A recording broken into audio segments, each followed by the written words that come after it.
Welcome to Talking Points. I'm Dr. Michelle, and I'm really excited about today's guest.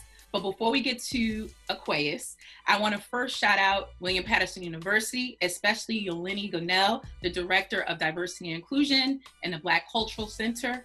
And so thank you guys for being a part of this journey with us. Thank you. All right.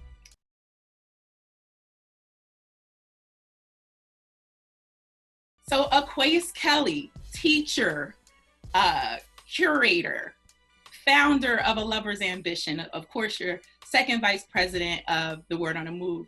So where did that start for you before you even knew the labels? Because that's part of you. That's just you and your core. How did that come to be? When did you realize that these were all the pieces that made you Aquaus? So from a young age, I've always been pretty independent, independent thinker, independent builder.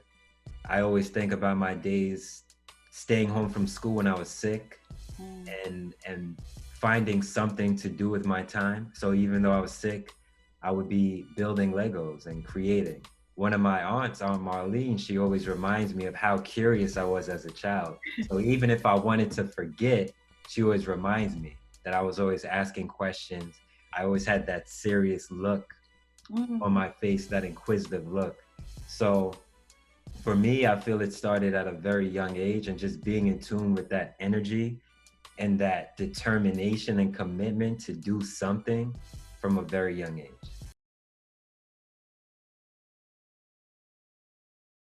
How do you fuse who you are, that curiosity that you have inside of you, into ensuring that your students are also curious as well?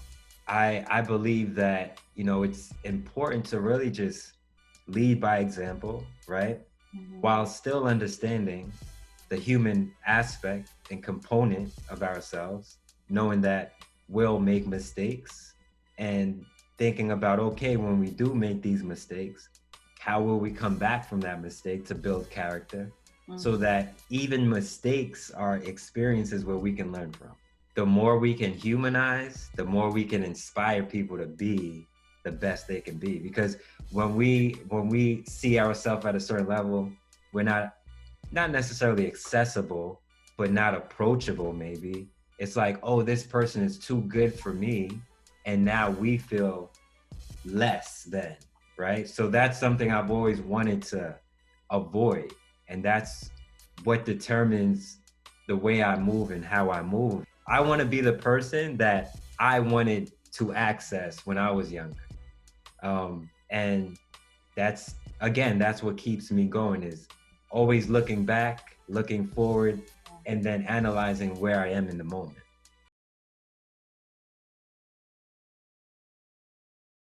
I know that you teach at-risk student populations. How do you shape their instruction? How do you support the struggle for those types of students? So I always try my best to see where they're coming from an instructional standpoint. So now we're gonna get into pedagogy, So from an instructional standpoint, one thing I started doing is just asking them, what do you understand about this problem? What do you not understand about this problem? In our life, if I run into a problem, if I'm driving and there's a problem on the highway, I reach that problem because I can drive. If I couldn't drive, I wouldn't have encountered that problem. So that's how I look at it, is you got far enough to reach this problem. Now, what do you know about this? What do you not know about it? And then we can just build from there.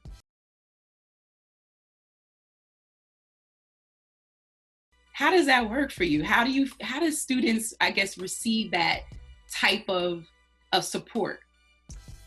If there's one thing I can say that my students might say about me when I'm not around, is that I help to motivate and inspire them to be better.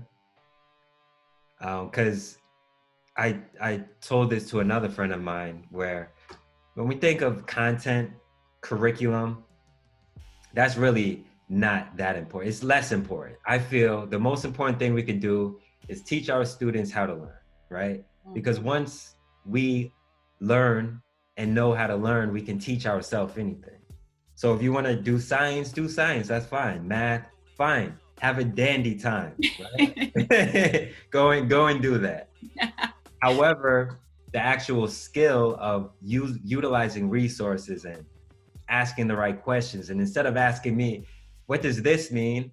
I'll look at you like, yo, you know what to do to access that information, right? What do you feel about this? Do you feel you gave forth your best effort? Read this back to me. Read it back to me. And then they're correcting themselves. So it's like when we speak about inner city at-risk students, a lot of what needs to be fixed, you know, it's not them. It may be their approaches, how they look at things, but it's the effort.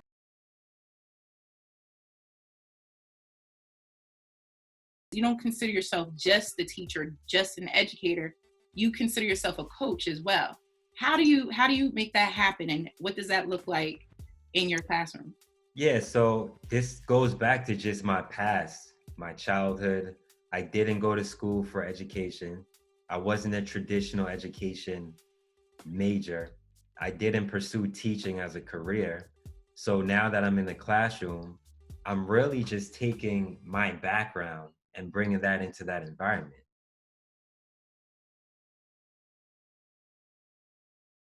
Do you believe that all students can learn? I believe all people can learn. It's a science I'm still uncovering. The first thing that comes to mind is a video that I watched on YouTube.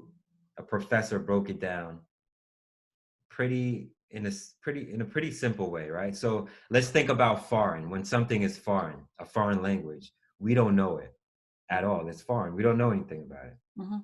However, through exposure to that thing that's foreign, what's foreign then becomes familiar, right? So through exposure, we move from foreign to familiarity, right? It's foreign, it's familiar, I've seen it, I see it again, it becomes more and more familiar. And then from familiar to mastery is where the work really comes in. So that's when we have to apply, practice, and then eventually it was foreign, it became familiar, we practiced, we applied, again and again and again and again, and now I mastered this, right? So what's next? Something else that's foreign, all right? Mm-hmm. Familiar, mastery, what's next?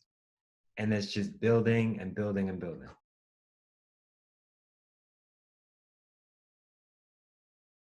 Do you think all educators can educate? No.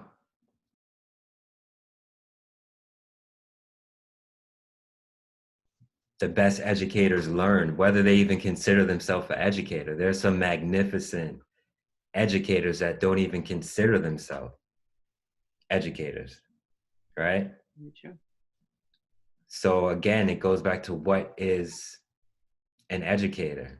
It may tie to one of those things where maybe we can't even call ourselves educators. Maybe the people who learn from us are only the ones who can actually call us an educator.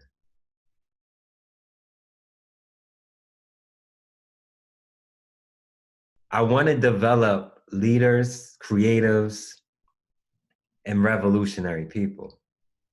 There's no way to do that from taking a traditional approach, right? So a traditional approach will never yield revolutionary results, essentially. And that's the only thing I care about.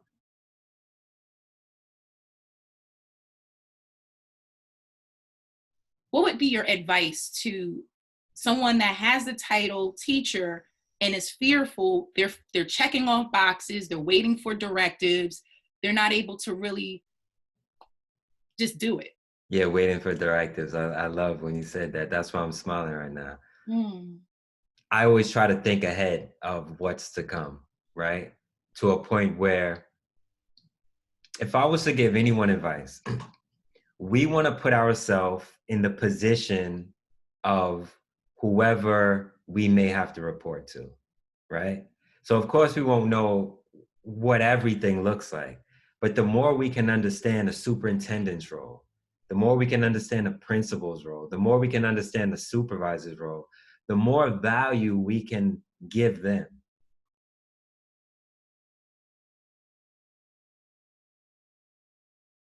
What would you say is the culprit behind it, or at least what do you see as not the culprit, but the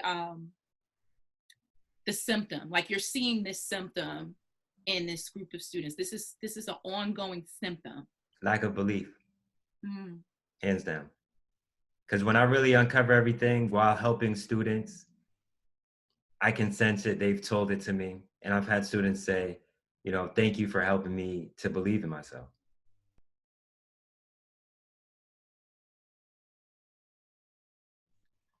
Like, every time you say something like that, I literally get like a goosebump go down my left arm. No, I'm serious. It's lack of belief. And when we think of adults, we look at, I could look at certain people in the eye and tell that they don't believe in themselves. I feel as though I could look into people's souls at times and I can tell there's something wrong. Mm-hmm. And time is a natural healer. Mm-hmm. So there have been things that have happened over time, and after an allotment of time, you know, someone would say, oh, this is what happened. This is how I felt, whether it's 5 years later, 10 years later. So I just let time go by and make sure that I do my piece as best as I can, and then just let time handle the rest. Yeah. Yeah. Love it. Not just a coach in the, I guess, profession, but just in life. In life, hands down. Mm-hmm. Like, everything I do is for the art of life. Like, profession, vocation, that all falls within the art of life. Yeah.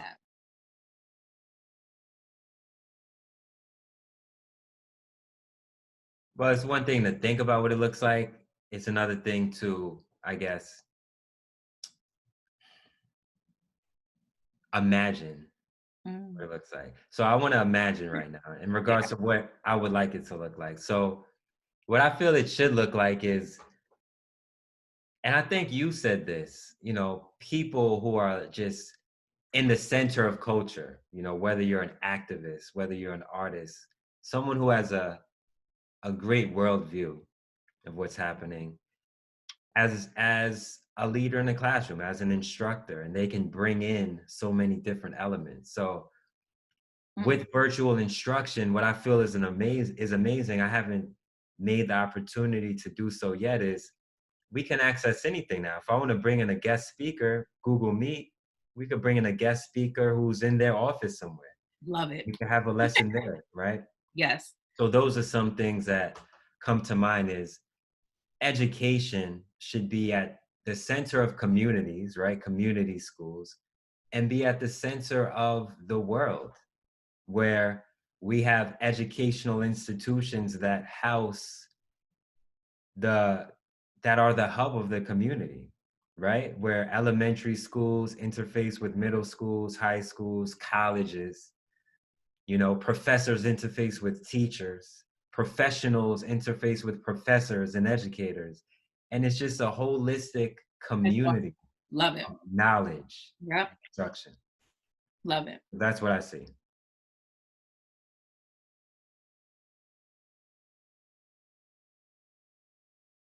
In regards to where I sit today, it has to be attributed to everything that I've done to get here, right? So before being a teacher, there was Uber, and we spoke about those darker moments.